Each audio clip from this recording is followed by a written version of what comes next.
warahmatullahi wabarakatuh. Waalaikumsalam warahmatullahi wabarakatuh. Alhamdulillah, wassalatu wassalamu ala man la nabiyya ba'dah. Asyhadu an la ilaha illallah wahdahu la syarika lah wa asyhadu anna Muhammadan abduhu wa rasuluh. Sallallahu alaihi wa ala alihi wa sahbihi ajma'in. Amma ba'd. Ma'asyiral muslimin rahimani wa rahimakumullah. Sesungguhnya Allah Subhanahu wa taala ketika mensyariatkan hukum-hukumnya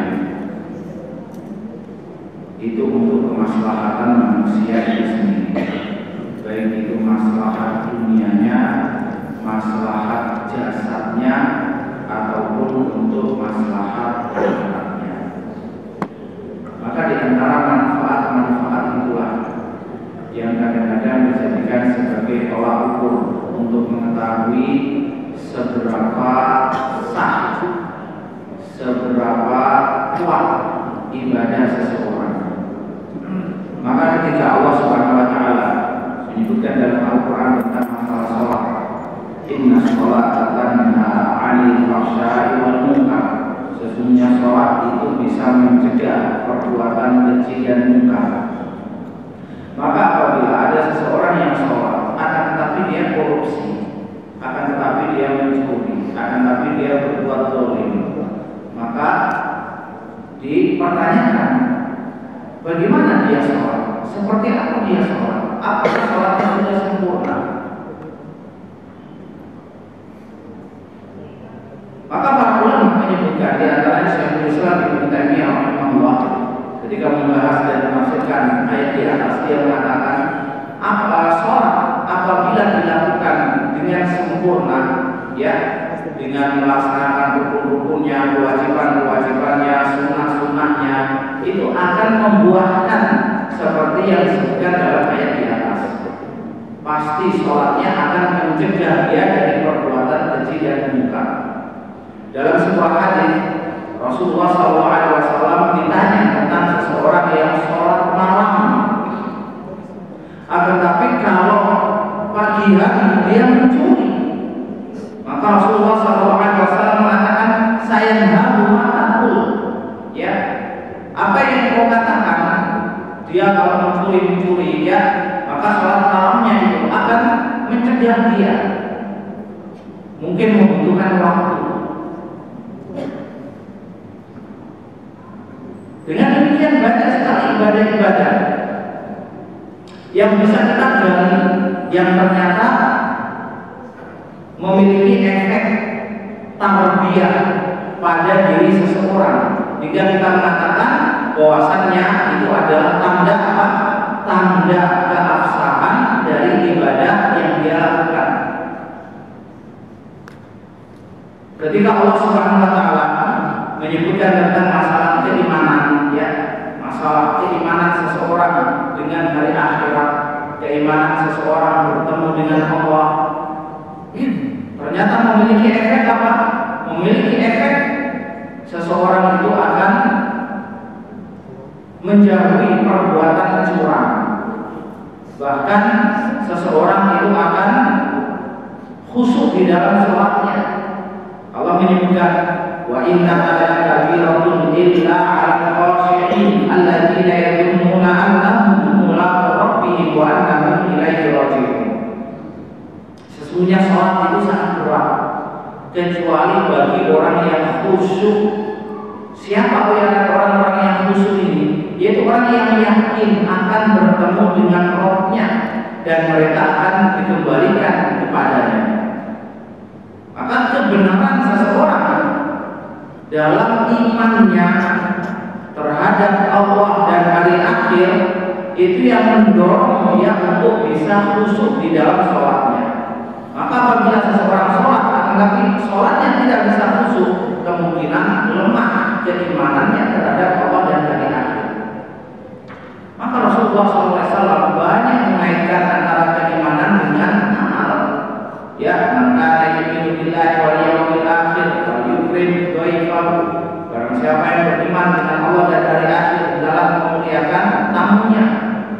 Kemudian dalam hadis yang lain disebutkan falyaqul khairan aw liyasmut. Barang siapa yang beriman dengan Allah dan hari akhir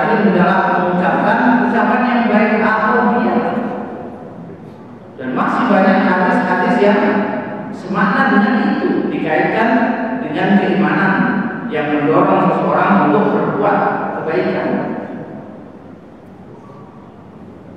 Kemudian dalam surat Al-Mutaffifin Allah Subhanahu wa taala berkata, "Wailul lil mutaffifin." Celaka orang yang al-mutaffifin. Siapa ini al-mutaffifin? Alladzina idza talu 'alan nasi yastawfun, yaitu orang apabila dia membeli maka minta disempurnakan timbangan dan takarannya. Wa idza kaluhum aw wazanuhum yuksirun.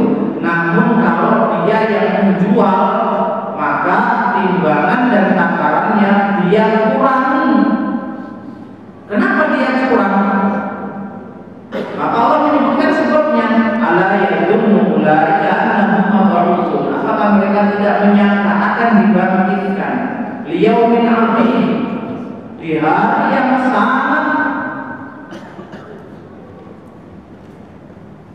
sangat besar, sangat menakutkan. Itu di hari apa? Yauma yaqumun nasu li rabbil alamin. Ketika manusia itu berdiri menghadap kepada Allah Rabbul Alamin. Maka berbuat curang itu pangkalnya dari apa? Dari lemahnya keimanan terhadap hari akhir.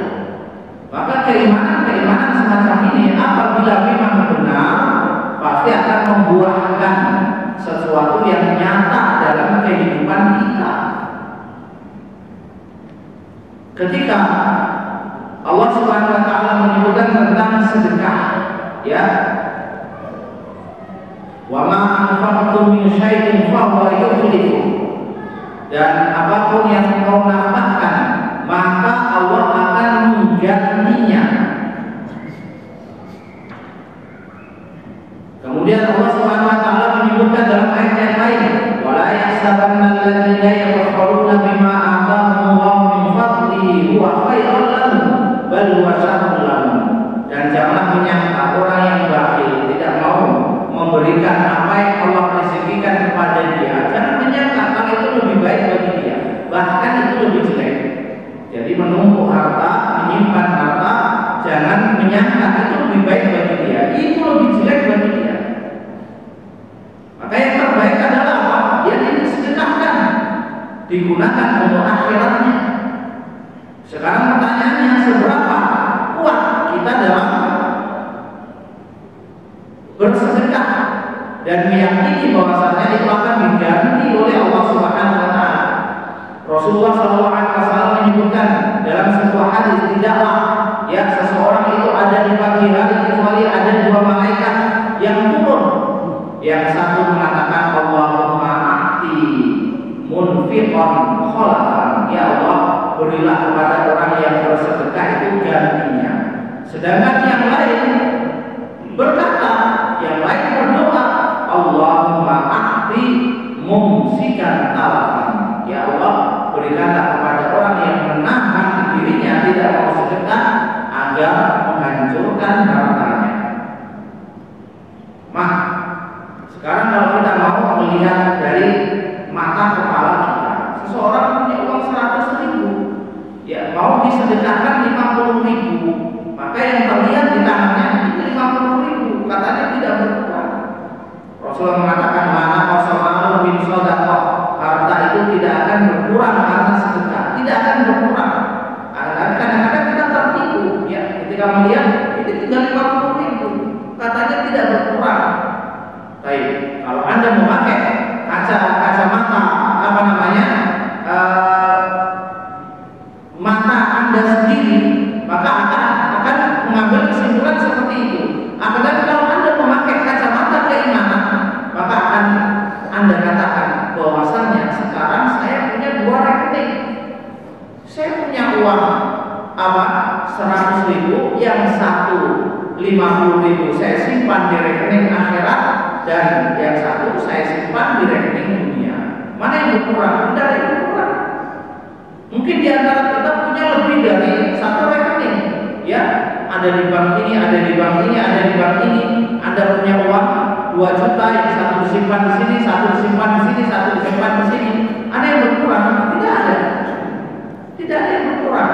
Bahkan Allah Subhanahu wa taala menyebutkan ma'indakum yang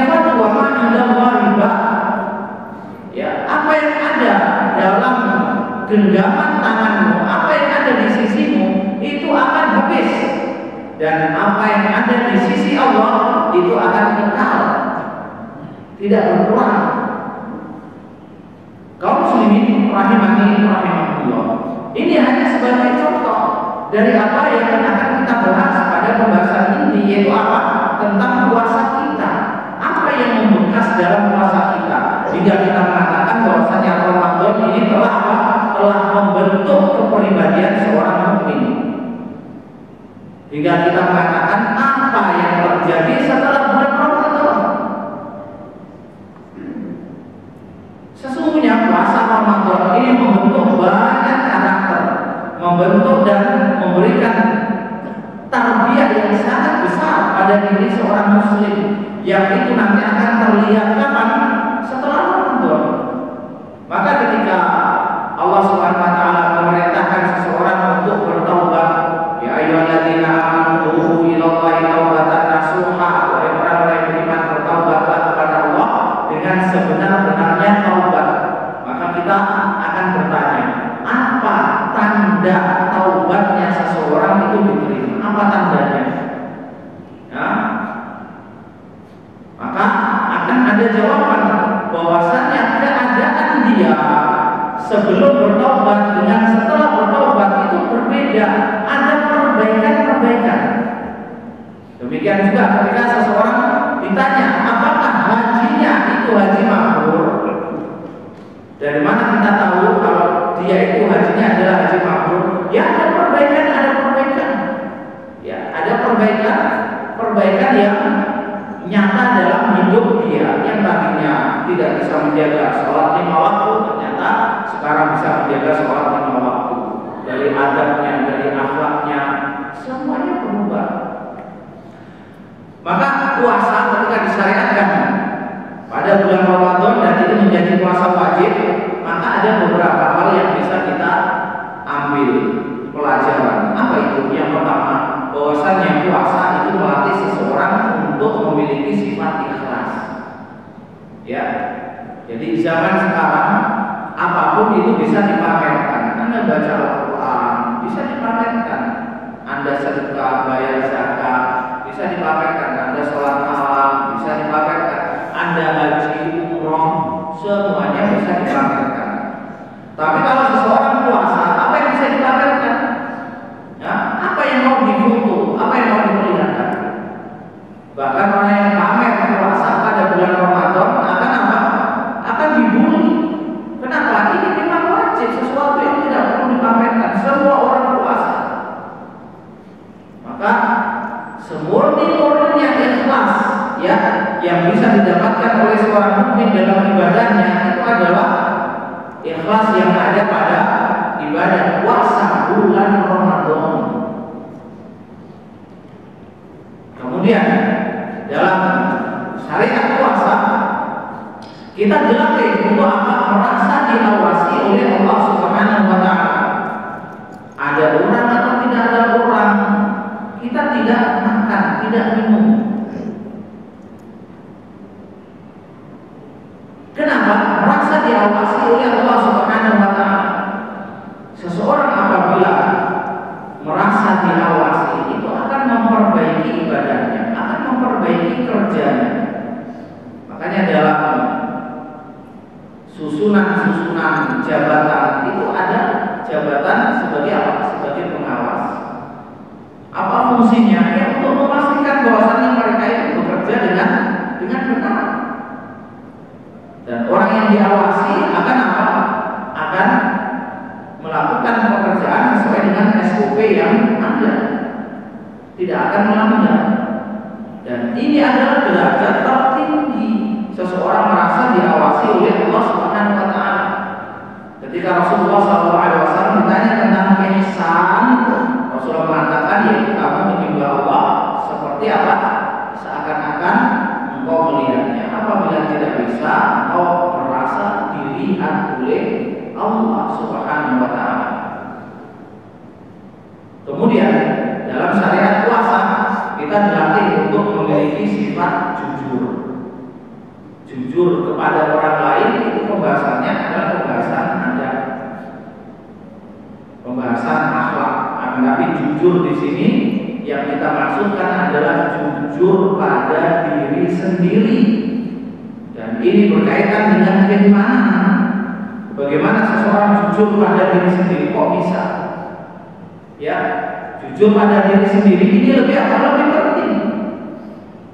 Ketika Allah Subhanahu wa taala menyebutkan tentang orang yang beriman, keimanannya seperti apa, akan diuji.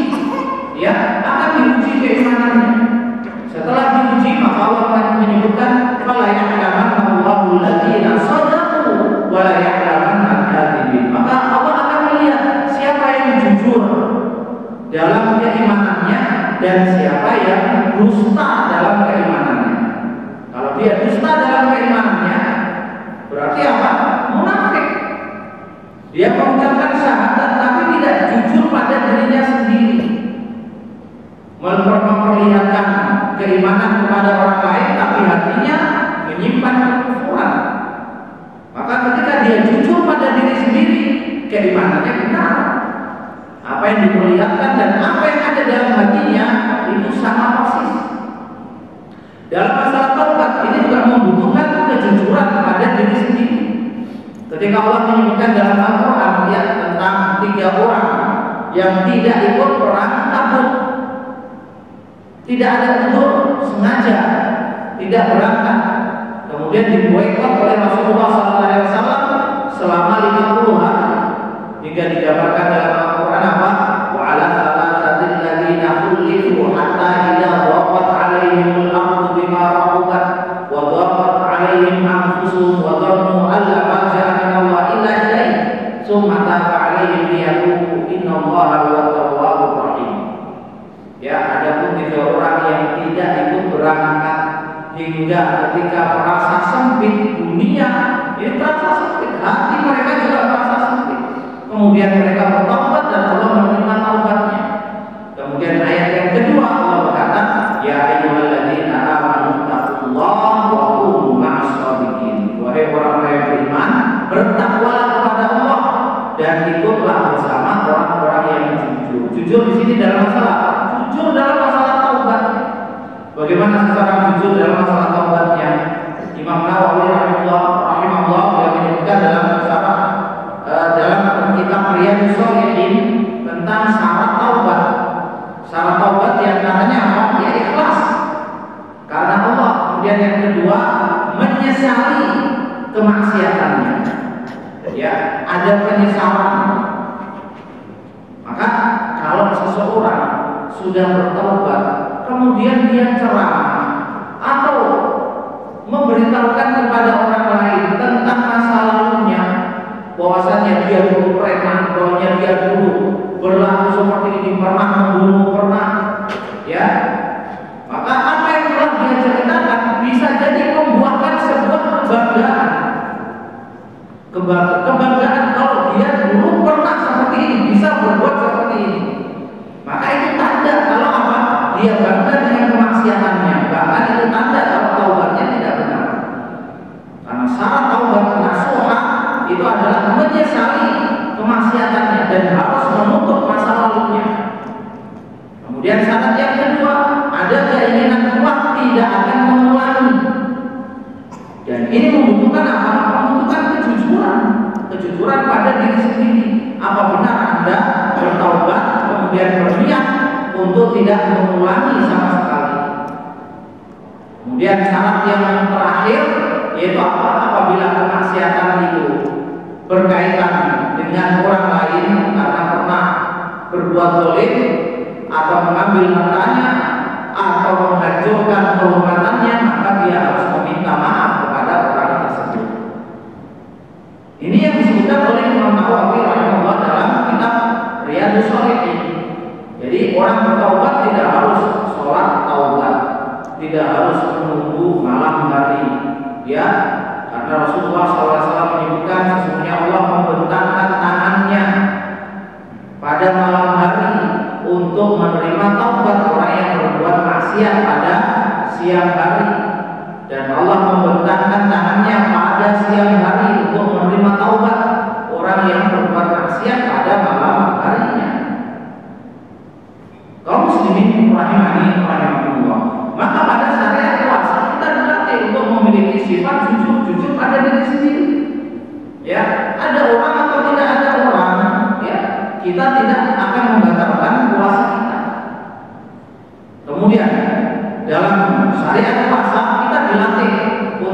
meninggalkan perkara-perkara yang mubah agar nanti lebih mudah untuk bisa meninggalkan perkara yang haram.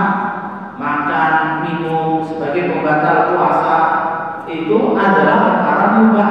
Hukum asalnya Anda boleh makan, boleh minum sekarang atau besok, terserah Anda. Ya, tapi pada bulan Ramadan itu menjadi pembatal puasa, kita tinggalkan. Seharusnya perkara-perkara yang haram lebih mudah kita tinggalkan. Kemudian dalam syariat puasa kita dilatih untuk memiliki sifat sabar.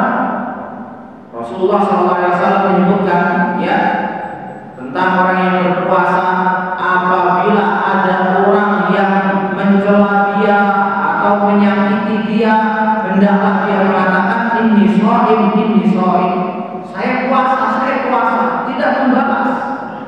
Ya, bersabar.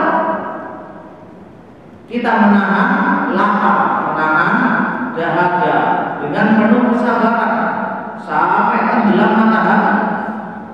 Kemudian dalam syariat puasa kita dilatih untuk meninggalkan perkara yang sia-sia. Apa itu perkara yang sia-sia? Yaitu perkara yang tidak bermanfaat baik untuk dunia kita ataupun untuk akhirat kita. Itu adalah perbuatan yang sia-sia. Nah, apa itu perbuatan yang sia-sia dalam keadaan kita puasa? Disebutkan dalam hadis Rasulullah SAW. Man lam yada' qaula zur wal 'amala bihi wal jahla falaysa lillahi hajah fi ayyata ta'amahu wa syarabahu.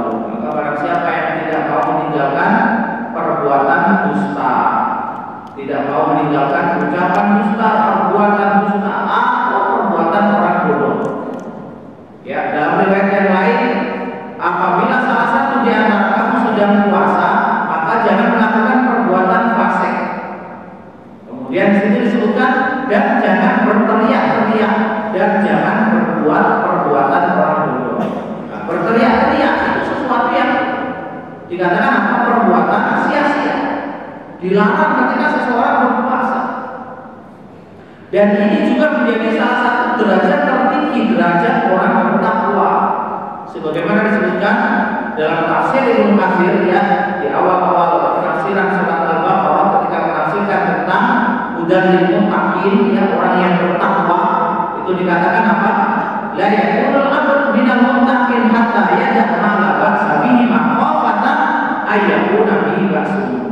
Seseorang itu tidak akan sampai pada derajat takwa hingga dia meninggalkan sesuatu yang tidak bermanfaat. Karena takut sesuatu yang tidak bermanfaat itu malah memudaratkan agama dan dunianya. Ya, taruhlah orang nonton televisi, hukum asalnya mubah. Kalau itu acaranya acara yang mubah. Tetapi dia nonton televisi sampai jam 11, sampai jam 12. Akhirnya apa? Sholat subuhnya luput. Berarti perkara yang mubah, asalnya mubah, menjadi apa? Menjadi mudarat. Dan ini banyak dalam apa? Dalam puasa-puasa kita. Kita melakukan perbuatan-perbuatan yang sia-sia, ternyata itu malah memudaratkan puasa kita. Kaum muslimin rahimani rahimakumullah.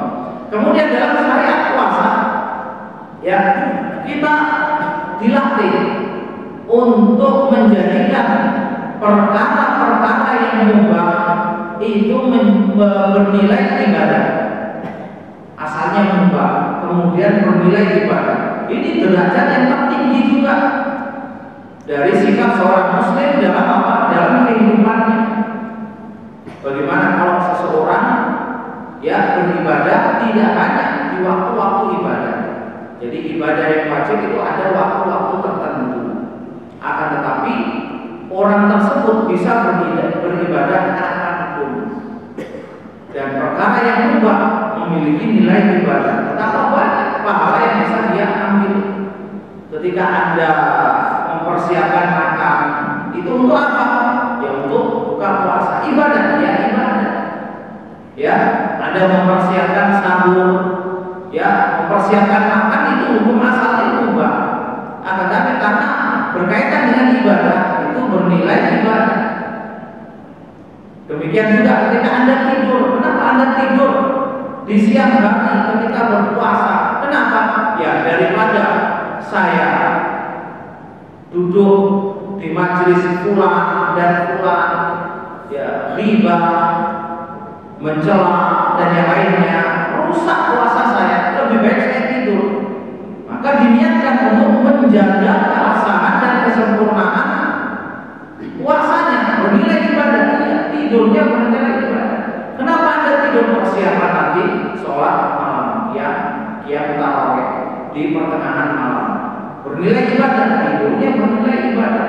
Demikian juga seterusnya. Kemudian dalam syariat puasa, ya, kita dilatih untuk memiliki sifat sosial. Apa itu? Kita membayar fidyah, diberikan kepada siapa? Fakir miskin. Ya, kita membayar zakat fitrah, diberikan kepada siapa? Fakir miskin. Maka lihatlah fakir miskin yang ada di sekeliling Anda, bayarkan kepada mereka. Kemudian disyariatkan juga untuk memberi buka puasa orang lain. Dia mendapatkan pahala seperti pahala orang yang berpuasa itu. Ini semua memiliki apa? Sifat sosial. Juga digambarkan oleh Aisyah radhiyallahu anha tentang Rasulullah SAW. Beliau adalah manusia yang paling dermawan. Ya, dan Rasulullah itu paling dermawan ketika bertemu dengan Jibril. Ketika bertemu dengan Jibril, menghadapkan hafalan beliau, maka digambarkan oleh Aisyah karihil mursalah. Ya, dermawannya Rasulullah itu seperti angin yang berhembus, tidak takut miskin. Kalau muslimin rahimani rahimahullah, inilah sebagian dari pendidikan pembelajaran yang bisa kita ambil dari syariat puasa. Maka kita bertanya, setelah Ramadan, apakah ini membekas dalam diri kita? Apabila ini membekas dalam diri kita, berarti apa yang kita lakukan selama bulan Ramadan insya Allah diterima oleh Allah Subhanahu wa Ta'ala. Dan yang terakhir sebagai penutup adalah kita merenungkan hadis Rasulullah SAW yang menyebutkan rahimah umriin dan salah alaihi Ramadan, celakalah seseorang yang Ramadan itu masuk cuma salah kemudian Ramadan pergi falam yufar lahu, tapi dia belum diampuni. Jadi untuk bulan Ramadan itu dikatakan celaka, rugi itu orang yang tidak dapat ampunan, walaupun dia dapat pahala sholatnya, ya, puasanya. Tapi kalau itu ternyata tidak memberikan efek dia diampuni, berarti dia sudah rugi. Maka ini juga sebagai indikator yang lain untuk dikatakan bahwasanya ibadah yang kita lakukan selama bulan Ramadan itu membekas, ada hasilnya. Ini indikatornya adalah apa? Dosa-dosa kita diampuni oleh Allah Subhanahu wa Ta'ala. Tapi ini perkara gaib, kita tidak bisa memastikan. Tapi yang tadi kita sebutkan sebelumnya itu adalah indikator-indikator yang bisa kita jadikan kias untuk menghubungi diri kita sendiri. Allahu a'lam bishawab. Wassalamualaikum